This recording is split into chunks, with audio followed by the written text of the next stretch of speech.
International transformation and success coach Myrna Morris-Young delivers life-changing strategies as the host of the Mindset Transformation radio show and podcast. Each show gives you practical tips on living your best life now by changing your mindset to change your life. I am grateful that you have tuned in today from all over the world. I believe that the Spirit of God led you here so that you can receive insight, revelation, and knowledge to see the next step in front of you as God reveals His purpose and destiny in your life. And now, here's Coach Myrna.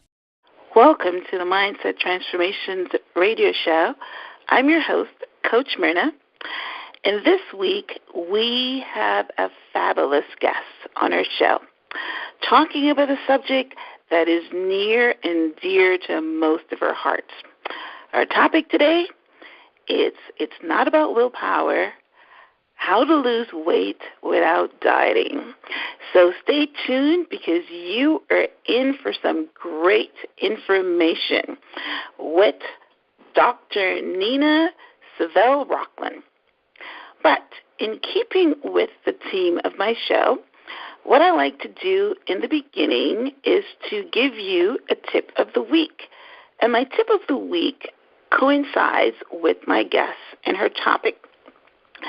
So my tip today is talking about emotions and feelings, because we all know that emotions probably is the number one cause of eating disorders. Now, not sure if Dr. Nina is going to agree, but that's what I think, and of course I am no expert. So what I want to share with you is that our brain responds to emotions and feelings.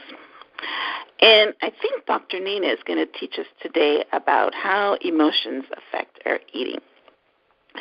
So we have positive and we have negative emotions in our daily lives. Positive emotions or feelings can be likened to yeast in a loaf of bread. They raise your energy levels so that you can attract like thoughts floating around in the universe.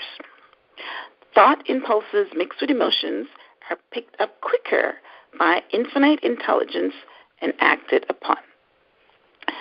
There are 7 positive emotions, and these are the emotions that you want to try to cultivate in your life. They are desire, fate, love, sex, enthusiasm, romance, and hope. These are the most powerful emotions for creating wealth and happiness in your life. And then we get to the negative emotions. There are also 7 negative emotions. Fear, the bottom feeder of all emotions. You got to get rid of fear. Jealousy, hatred, revenge, greed, superstition, and anger. So these are the negative emotions that are the cause of sickness, the extra pounds that you're carrying around with you, the stress in your life, anything that's bad can be traced back to having negative emotions linger in your life. So you see, positive and negative emotions cannot occupy the mind at the same time. One or the other must dominate. You must make sure that positive emotions constitute the dominant emotions of your mind. Form the habit of scanning your body to determine how you're feeling. If you find negative emotions, immediately shift to a positive thought. With practice, your positive emotions will dominate and the negatives cannot enter in. Negative emotions and feelings make you feel bad. Feeling bad is unnatural, so we try to eat something, drink something, buy something, or do something to make ourselves feel better. And this is the source of addictive behaviors. You need to kill the ants. Those are automatic negative thoughts. You know they come in. There's like 60,000 thoughts that come into our brains or heads every day. And most of them are negative. and most of them are repeating negative thoughts. So I wrote a blog about this a couple months ago, so you can check that out at blog.myhelps.us for more information on how to control your automatic negative thoughts. So, enough about me, or enough about, we are going to get to the main course of our show today. So let me tell you a little bit about Dr. Nina Savelle-Rocklin. Dr. Nina is a psychoanalyst, an author, speaker, and internationally renowned expert in weight, food, and body image issues. She has been featured in the Los Angeles Times, Prevention, Real Simple, Huffington Post, and many other publications, and is a frequent guest on podcasts, radio shows, summits, and other events, including the prestigious National Meeting of the American Psychoanalytic Association. Dr. Nina's personal experience gives her a unique understanding of what it's like to struggle. She knows change is possible. She brings a fresh perspective by helping people understand why they turn to food instead of focusing on what they're eating. In addition to her private practice, she writes an award-winning blog, Make Peace with Food. Make sure you check that out. Hosts a popular podcast called Win the Diet War with Dr. Nina, and offers food for thought on her video series, The Dr. Nina Show. She has contributed to 2 psychoanalytic books, and her book, Food for Thought on the Treatment of Eating Disorders, is to be published by Roman and Littlefield later this year. Check out Dr. Nina on the web at www.winthedietwar.com. Well, welcome, Dr. Nina. I am so happy to have you on the show today, and especially interested in your topic. How are you today? I'm great. It is so great to be here talking with you. Thank you for having me. Well, you are very welcome. All right, so we are going to dive right in. And, we always set the tone in our show to understand the journey of our guests. How did they get to where they are today? So can you share with our audience your history and what led you to do this work? Absolutely, and it goes back to when I was 5 years old. Wow. I suddenly randomly developed an obsession with my thighs. I thought that my thighs should be thinner, and I thought if my thighs were thinner, I would be perfect. And by the way, I was a perfectly normal weight, even thin kid.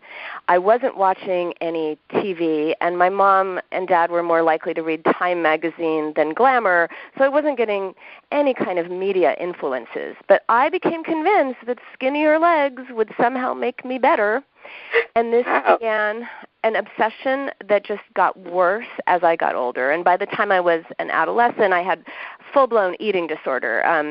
My last thought at night was, what did I eat today? And I would fall asleep counting calories and fat grams and calculating every bite and wondering, am I gonna lose weight in the morning or gain it? And so the scale was my most welcome friend and my biggest enemy. And it just ruled my life. So when I went hiking with friends or did anything fun, dancing, I would focus on how many calories I was burning instead of how much fun I was having. And I would restrict, and then eventually I would binge and purge. I just went through just so many cycles of anorexia, bulimia, binge eating. So finally I went to therapy. And I shared my boyfriend issues, my goals, my dreams, my fears, my parents' stuff. I was open with my therapist about every aspect of my life except one. I never, ever told her what was going on with food. And I went once a week for 3 years. I never talked about what was going on. She had no idea that I was just in this eating disorder hell. And so several months into therapy, I started noticing some changes. So restricting didn't make me feel superior or in control. It made me feel deprived. And eventually I started feeling, I guess you'd say, hungry for food, but really for life. And I became aware of feelings I denied. I learned to process emotions rather than to deny them. I used words to comfort myself instead of criticizing myself. And by the time I left therapy, I had 0 eating disorder issues, 0 unhealthy, unhappy relationship to food, and not once had I ever talked about food. So people say, "What? How do you recover from 3 eating disorders that just consumed your life," pardon the expression, without ever talking about it? And how it's possible is that it was the symptom. Whatever was going on with food was a symptom of the actual problem, which was my relationship with myself. And so instead of coping with an eating disorder, I learned different ways of coping with what was going on with me. And by the way, I think it's also important to note, why at age 5 did I randomly get this idea? Like, what's that about? And I realized later that as a child, my parents were these academic people, kind of even keel, quiet, and I was this rambunctious kid. And so I was constantly being told, "Oh, you're too loud, you're too sensitive, you're too dramatic, calm down." And the message was, "You're too much." And so in my 5-year-old mind, that became literally too much. There's too much of me. And so I think getting smaller was my way of, maybe if I'm smaller, I'll be more likable. So I know from experience what it is like to struggle with food, and I also know that you can completely liberate yourself from it. There is always hope. Well, yeah, and that's basically why I chose the my tip of the week, because I just knew that somehow that's what we're going to cover, because there is emotional eating, and we all know that. So that is awesome. Now, when you were telling me that story, I remembered 2 people that I heard something similar, and I was always very interested in that association. One was Princess Diana, who, as we know, had a terrible childhood and became bulimic as a result of that. And then Portia, I heard her, I saw her on the Oprah Winfrey Show once. And just exactly what you just talked about, obsession with calories. I heard her say that she would eat a yogurt a day because she went down to like 90 pounds. She would eat a yogurt a day, and even when she just ate that yogurt, she would be running around the parking lot to get rid of those calories. So it's an interesting cycle of how you feel about yourself and the calories and things like that. So I'm looking forward to understanding how we can, somebody can bypass that. Any rebuttal in those 2 scenarios? Well, whatever is going on, whether it's anorexia, bulimia, or overeating, or binging, or binge eating disorder, it's always a solution to the problem. People think it is the problem, but really it's a solution to the problem. Something's going on that you cannot manage, and you're coping with this in this destructive way of coping. And food, right? Yes. Okay. All right. Well, that's an interesting start to our conversation, because I know you're going to tell me or tell our audience how we can fix this problem. So why don't we take a quick break, and we will be right back with the second segment of our show with Dr. Nina. Stay tuned. Be right back. Welcome to Mindset Transformations Radio Show with your host, Coach Myrna. Do you feel the need to do more with your life? Are limiting beliefs holding you back from true success? Enjoy a unique blend of interviews, discussions, and transformation coaching in every show. Get the tools for success. The Mindset Transformation Radio Show with your host, Coach Myrna. Welcome back to the Mindset Transformation Radio Show. I'm your host, Coach Myrna, And today we are talking to Dr. Nina. In our first segment, Dr. Nina told us how she got fascinated by learning about food and emotions and triggers and things like that. So now we are going to get into the meat of our show.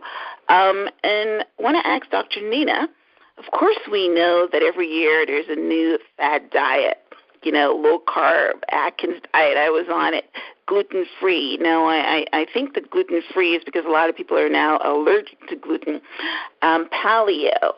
Now, why do you think that these diets don't work? Well, the reality is that diets work until they don't, until you go off them. But basically, diets always fail because on some level they're about deprivation, and that always leads to overeating or binging. And that's because the anticipation of not being able to eat what you want will make you want it more. And also, if you're thinking about not having pizza or pasta or ice cream or whatever today or for the next weeks until you get to your goal weight or months, then you've got pizza and pasta and ice cream on your brain all day, and that puts the focus on the wrong thing, which is what you're eating instead of why. So ultimately, diets fail because they only deal with food. They don't address the underlying conflicts that make you turn to food in the first place. And there are many reasons for that, comfort, distraction, numbing yourself, and actually a lot more. And also, the cycle of losing weight by dieting and then regaining weight causes a lot of frustration, anxiety, sense of powerlessness, and often a feeling of failure. And so if you're using food to cope with painful feelings, the painful, upsetting experience of dieting can actually make things worse. But I think most importantly, dieting just keeps you in a battle with yourself. And when you stop dieting and start tuning into your thoughts, emotions, needs, wants, when you start attending to yourself in a different way, you lose weight naturally because you're not using food to cope. So by making peace with yourself, you make peace with food. All right, but you mentioned that you went to a therapist in order to help solve your problems. How would someone do that if they're not by themselves? Right. But I didn't. I went to therapy to talk about my anxiety, but I never talked about my eating disorder. She had no idea what was going on. I know, but it solved the problem, though. It solved the problem because you talked about it. So let's say that somebody has these feelings or these problems with food and they don't go to their therapist. How can they fix it? Well, I'm actually would like to talk about that when I'd like to talk about what people think of as food triggers. Okay. Because what you think is a food trigger is actually indicating the true trigger, which is an emotion, need, or conflict. So most people know about emotional eating, and they're aware it's not what they're eating, it's what's eating at them. And but they're so good at using food to avoid what's going on. Like they don't even know that they're triggered. Let me just give you a quick example. I had a patient once, and she told me that maybe my other people had emotional or conflicts, something that was causing them to turn to food, but she told me she was a food addict and that she was addicted to ice cream, and she could prove it. So I said, well, tell me. Prove it. Let's hear it. I'm all ears. And she told me that she had had a very good day at work and was chilling out at home watching TV. Nothing was bothering her. Nothing was wrong. And all of a sudden, as she put it, Ben and Jerry's was calling her name. She said, calling my name. I'm addicted to ice cream. So I said, well, not so fast. What were you watching on TV? She said, her favorite show, Charmed. I asked what the episode was about. She started to tell me, it's when the devil comes and the sisters start fighting and everything gets crazy. And then she stopped and went, I get it. Because at that moment she realized that watching this TV show, which was all about sisters fighting, had activated her own problems with her own sisters.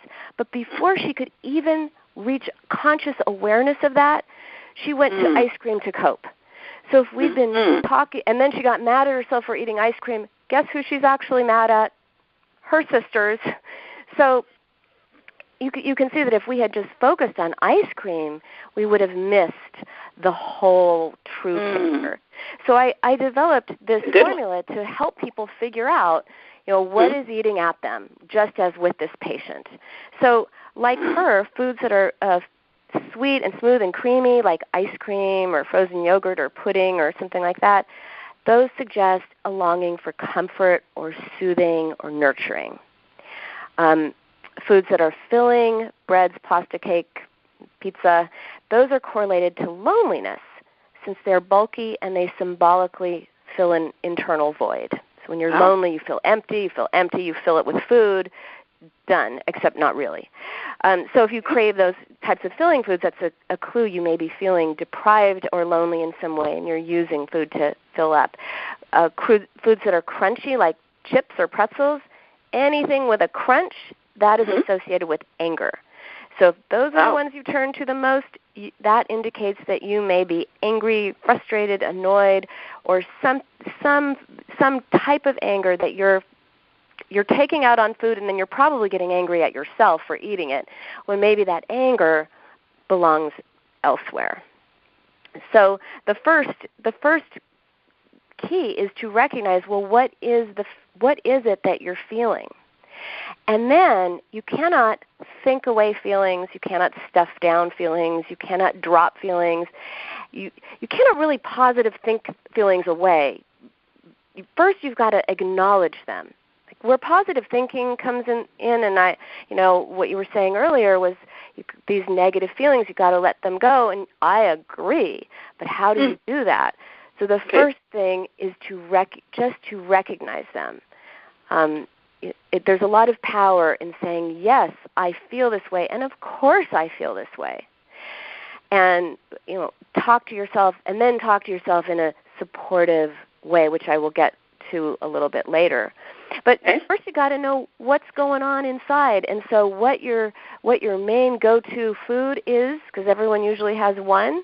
They may say, I'll eat anything in the fridge. But usually there's just one that's like their favorite thing. And that points to what needs to be resolved or attended to. Yeah, that is good. My brain was whirring as you're talking about your triggers and all that. Yeah, I know about the ice cream because most people, have this ice cream thing where when they're emotional, they eat the ice cream, and chips is another one. So I know somebody that can't stop eating chips.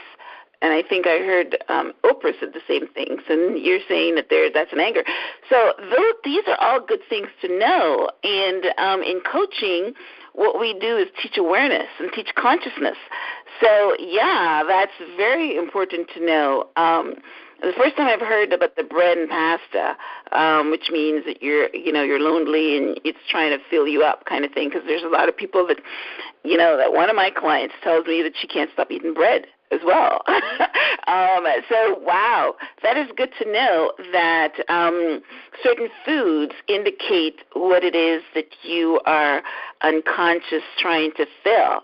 So that's pretty good. So that is the best way to deal with the food triggers, is try to understand where they're coming from, I'm assuming? It's the first step. First, you've got to know what's going on in you, what's eating at you. Mm-hmm. And then the next step is how to deal with those underlying things. How do you soothe yourself? How do you feel your loneliness? How do you express your anger? How do you deal with what's going on inside? That's the first you identify it that way, and then comes dealing with it. Well, now this is going to be the most important answer of the day. So how do we do that? Well, I'll tell you, one thing you have to do is silence your inner critic. But I'm going to get to that. I want to get to that later. I want to talk about the role of self-acceptance, because self-acceptance goes directly to your question. How do you do that? Okay. How do you take care of yourself? Sorry. how do you take care of yourself if you're used to turning to food to take care of you? And self-acceptance is key.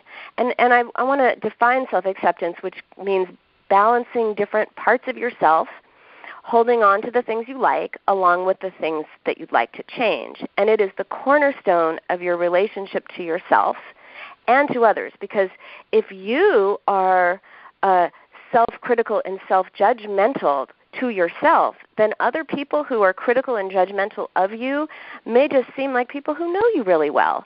And you can tolerate bad relationships because of your bad relationship to yourself. Very true. Yeah. If you have no self-esteem, then you take anything. Yep. Exactly. And then conversely, if you are, when you like yourself, when you love yourself, when you accept yourself, which means accept the good and accept the bad, the not so good, then you will not let anyone in your life be close to you unless they treat you with respect.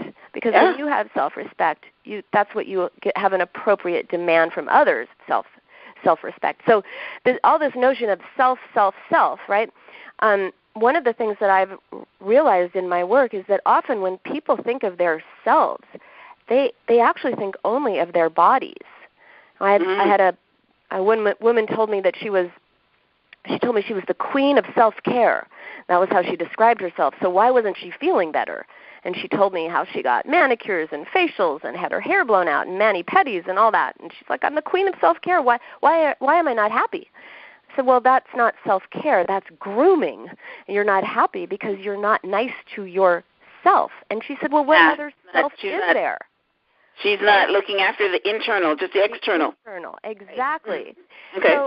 So it's important to think about, look, you wouldn't love your friends more if they lost weight. So why do you think you're going to be somehow better if you lose weight? You love your friends because they're nice, they're fun, they're warm, they're supportive, they're great people. That's why you like other people. And you have to accept that there's a range of qualities that make you the unique person that you are. So there are 3 ways to increase your sense of self-acceptance. And one is to accept the range of your emotions. Because if you're telling yourself things like, oh, and I hear this a lot, I am really oversensitive, I am so dramatic.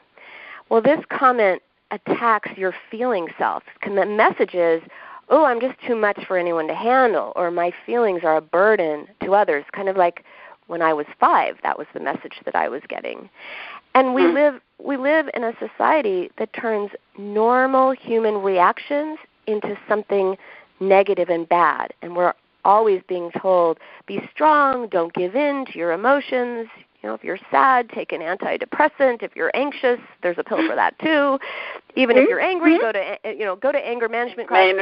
Right? And now, oh, if you're happy, maybe you're too happy. Maybe you're bipolar. I mean, you cannot win. So sometimes huge feelings, if you don't deal with your feelings, can be expressed as you feel huge. Like, think about how we think about intense issues. They're said to be weighty issues, or that's a heavy kind of thought. Yeah. So challenging the idea that feelings are somehow character flaws, and just recognize that they are reactions to situations, not character flaws. Okay. Because if you don't feel your feelings, acknowledge them, express them in some way, then you're vulnerable to stuffing them down. Right. Second, it's so important to accept that perfection is unattainable.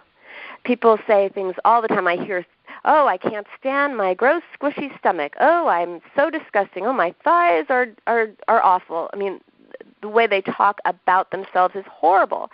And the underlying message is somehow you got to be perfect to be good enough. And when you objectify your body, your main relationship is to your body, to the number on the scale, and instead of to other people or to other parts of you. So really challenge the idea that there's some perfect you out there, and accept the you that is. And you will feel much better about yourself. And it's hard to do, but practice makes progress. And then the third way to increase your acceptance of self is to trust the positive views that other people have of you. So when other people like you, accept you, admire you, and respect you, believe them. Often we disregard the good and kind of latch on to the bad, and then you never take in, literally, figuratively, never take in something good, and it leaves you empty and you can't nurture yourself with words because all you can give yourself are mean words, and then you nurture yourself with food. So when you feel good about yourself, it's easier to be good to yourself. So nurturing and self-acceptance is key. Okay. Those are good. All right. So we've got to accept the range of our emotions, realize that we're never going to be perfect, and look for the positive things that people feel about you. Yeah.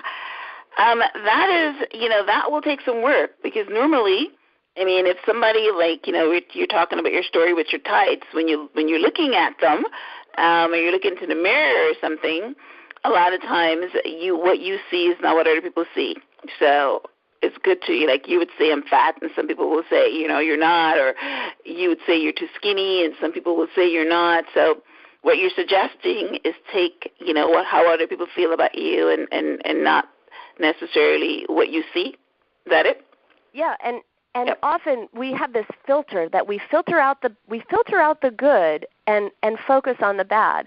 A friend of mine, it was her birthday, and she told me she got something like 200 people wished her happy birthday on Facebook. Mm-hmm.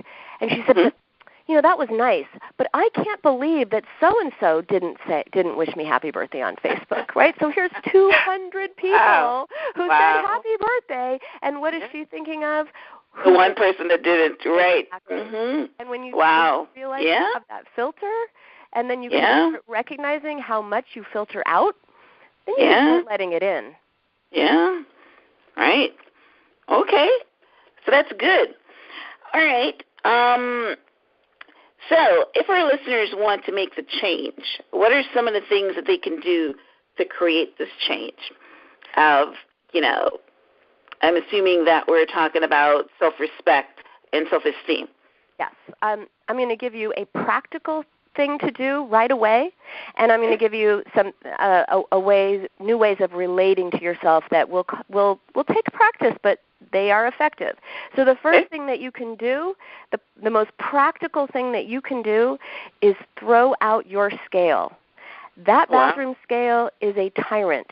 It does not measure your value. It ruins your day. It has too much power over you, and throwing it out and getting it out of your life is a very powerful stance that you can take on your own behalf. Because too many people get on the scale and their day is ruined from that moment on. It does not measure. Especially if you're trying to get that weight off and it's not going anywhere. Right. If you're not trying, then you really can't be mad. Right. Okay. Yeah. Okay, so then now I'm going to talk about the other strategies, which is silencing your inner critic and responding to yourself in a different way. So if you've ever said anything to yourself like this, like, you've got no willpower, you're not good enough, you're never going to lose weight, I'm such a loser, things like that. If any of that sounds familiar, that is your inner critic. And that critic is horrible. It makes you feel terrible. And you know what? If that's the way you talk to yourself, you might just be eating to escape your own mean voice. So it's very important to get rid of that inner critic.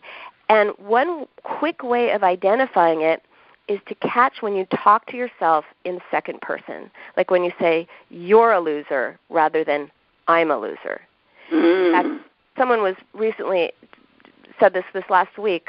She said she was at a party, and there was all this really good food there. I guess the people had it catered, or gourmet place. And the way she put it, she said, I decided this just wasn't the time to worry about what I was eating, so I just ate what I wanted.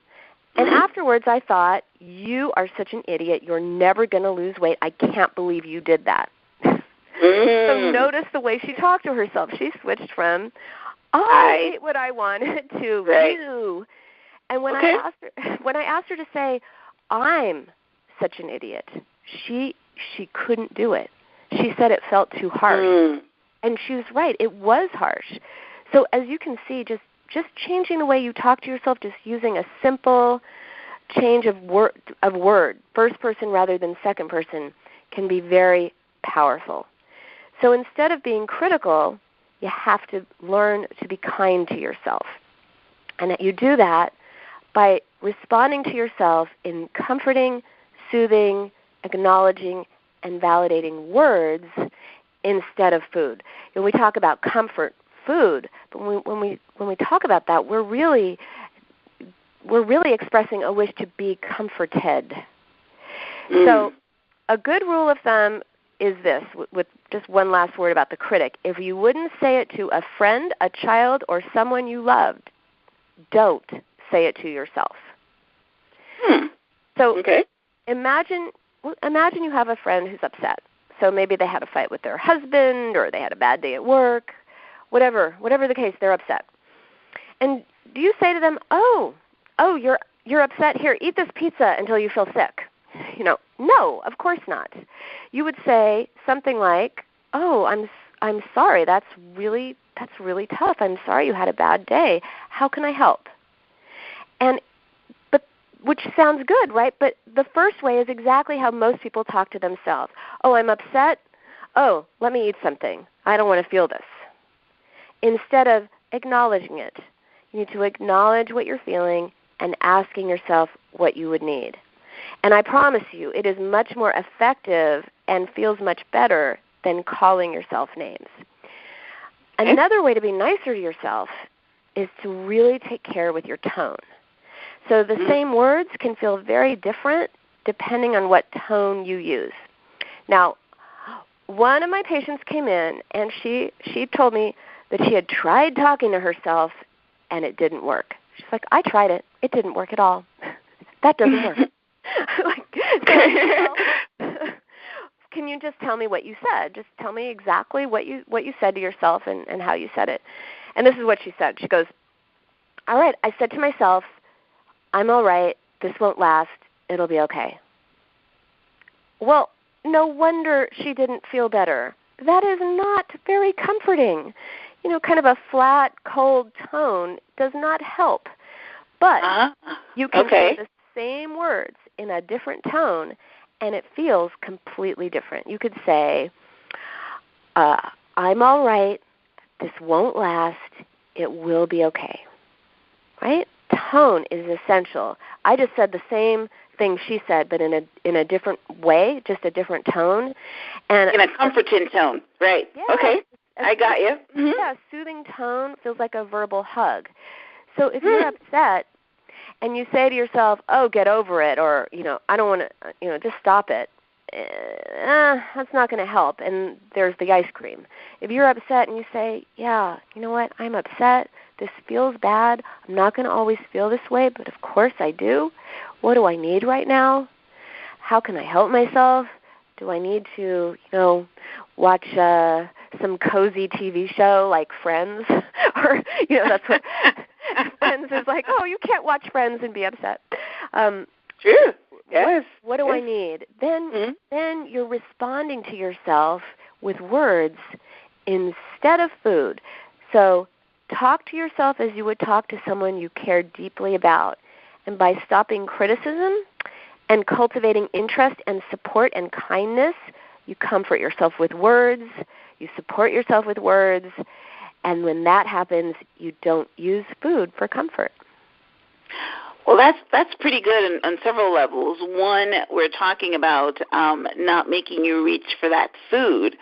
But two, if you're lonely or you're needing a partner or you're needing comfort, what you're realizing is that you can do it for yourself. You're learning to be okay with just you by comforting yourself. And that's all part of, going inside and meditating and those things. So that is pretty good.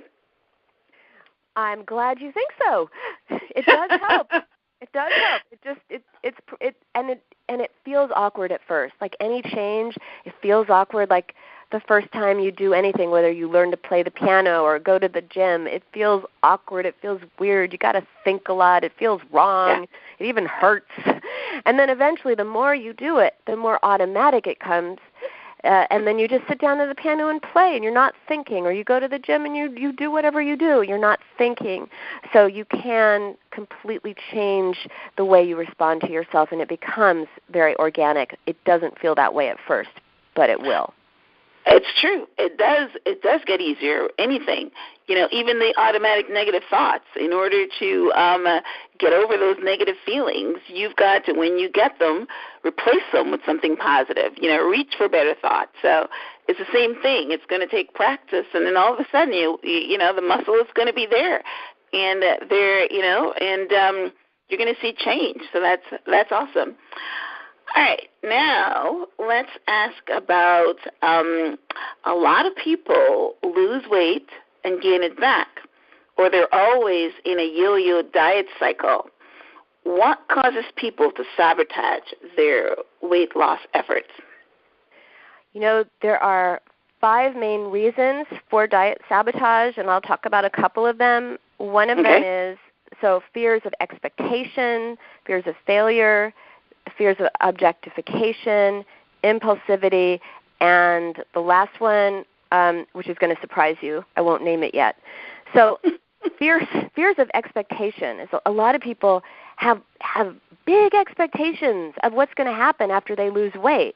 I'll finally start dating, I'll get a better job, I'll have kids, I'll travel, whatever it is, whatever they're waiting for, they think they're going to do. And so the belief is once they lose weight that all these things are going to happen. Life is going to change. Sometimes they think their personality will change by losing weight. If they're insecure, they're going to become confident. If they're shy, they'll become outgoing. The problem is, what if that doesn't happen? Because it doesn't. Everything in your life stays the same when you lose weight, except for the label size on your clothes. And maybe you feel a little confident in certain ways at first, but it doesn't change your whole personality. And when you realize you can't actually control the world by losing weight, you can't resolve a psychological conflict by changing your body, you can feel good about your weight loss, but you will not become a different person. You'll be yourself, just smaller. And so sometimes as people lose weight, they start feeling these expectations, and then they know, like, wait, I still don't want to do that, or I still feel insecure, or I still feel shy. Uh-oh. As long as you think, when I lose weight, I'll be this, that is sometimes more compelling than realizing weight loss is not going to solve your problems. Another one that's related is fear of failure, right? So when you lose weight and then people have expectation of you, what if you can't measure up? That becomes very scary. Fear of objectification.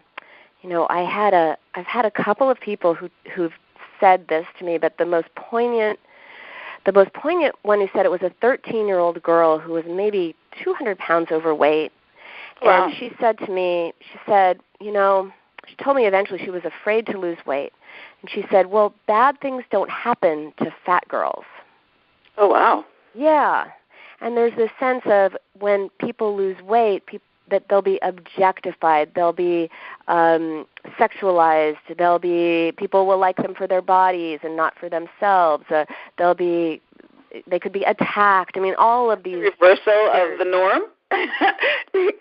Yeah. Yep. So they don't want to feel like a body or a thing, and so they get scared because inevitably you lose weight and people start saying, "Oh, you look good. Oh, look at you. Right, yeah. Sexy right, you. Okay. Oh, the guys are going to come after you," or "Oh, your husband must," or whatever it is, and that is very scary for people when they're afraid of what that body means. Another one is fear of impulsivity. I have lots of people who lose the same pounds over and over and over. So they, like one of them, Jane, she lost the same 30 pounds over and over and over. She'd lose weight, she'd celebrate her loss by eating, and then she wouldn't stop until she regained those 30 pounds. Oh, you're kidding. Nope. Over and over, lots of people I see this with. Now, her problem wasn't willpower. She could stay on a diet. Her problem was her fear of what would happen if she stayed skinny. And that fear was that if she was thin, she would leave her husband. She said it's not happy in her marriage, and there was some fear of if I get thin and guys start noticing me and I feel good about myself, I'm gonna do. Huh. Right. Now the last one, the one that people are surprised by, is fear of happiness. Now, first, this does not make sense, right? People say, no. What do you mean? I'm miserable. Of course I'll be happier if I lose weight. But if you dig a little deeper, there are often anxieties attached to happiness.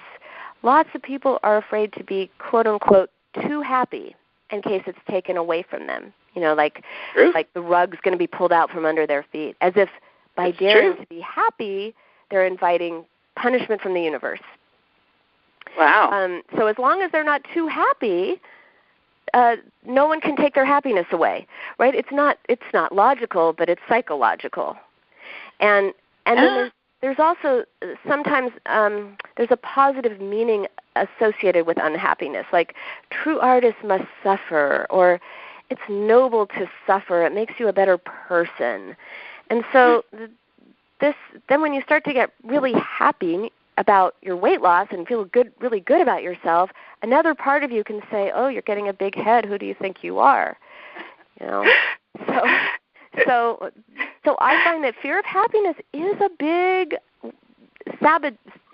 a big thing that people use to sabotage themselves unbeknownst to themselves. These are all unconscious. No one realizes that they're thinking that way. Yeah. So this whole conversation has been about weight is psychological, which is why you're a psychoanalytical. That's where you're doctorate in. Yes. So it's never the food. It's never what we eat.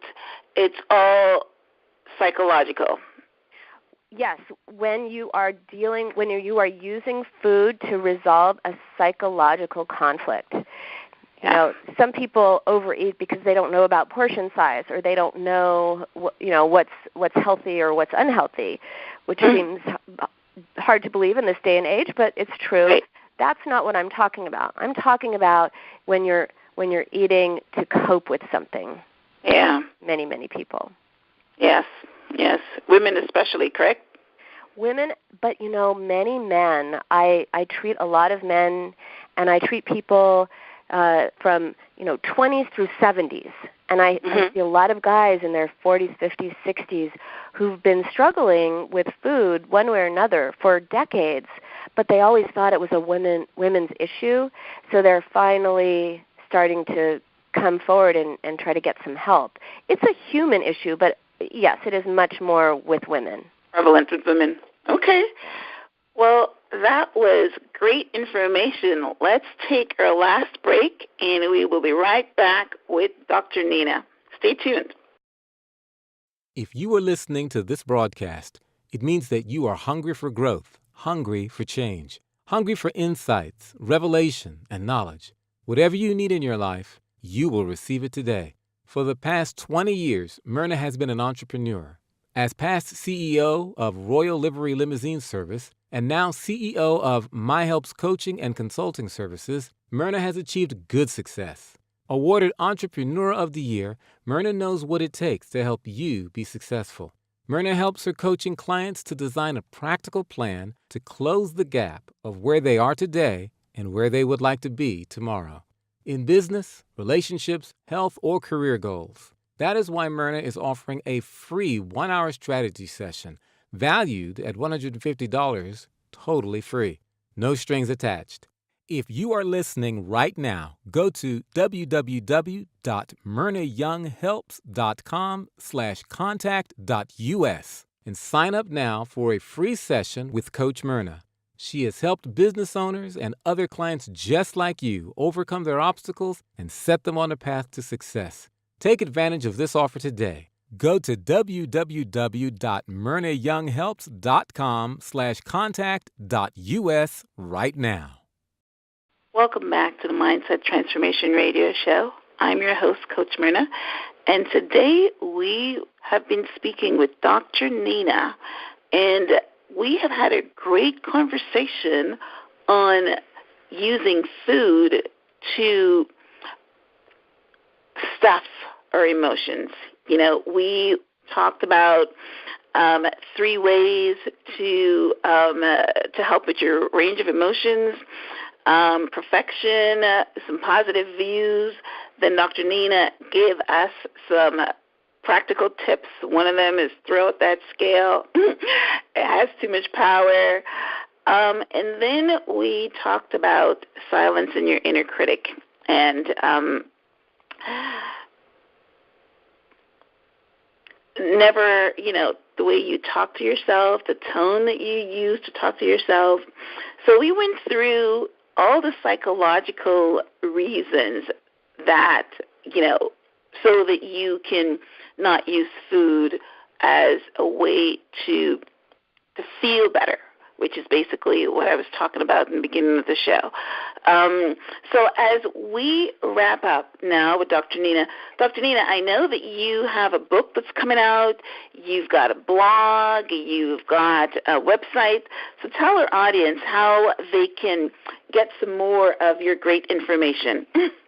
I would be happy to. Well, they can go on my website, which is winthedietwar.com, and they can access my blog or Make Peace with Food.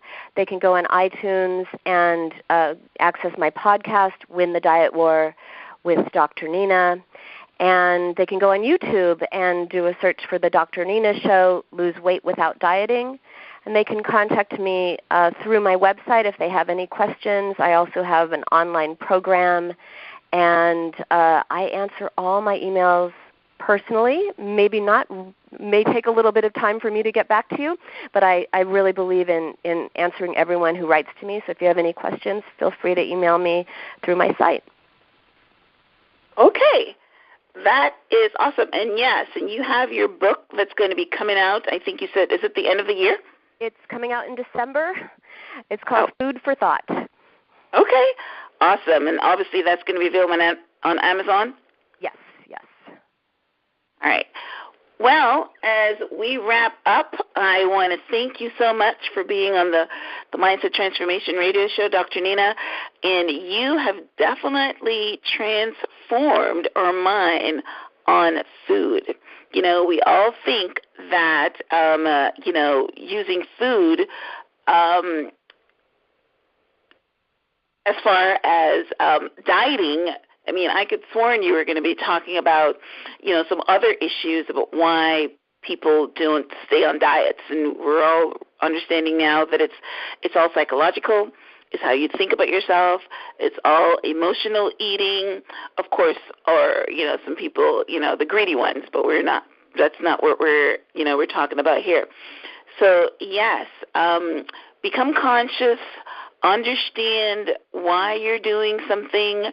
When you reach for that piece of cake at the end of the night, realize that before you take that piece of cake, or whatever it is, whether it's bread, like Dr. Nina said, or ice cream or something, become conscious of what exactly you're feeling and what you're hoping that this food is going to fill. And that is the first step, consciousness.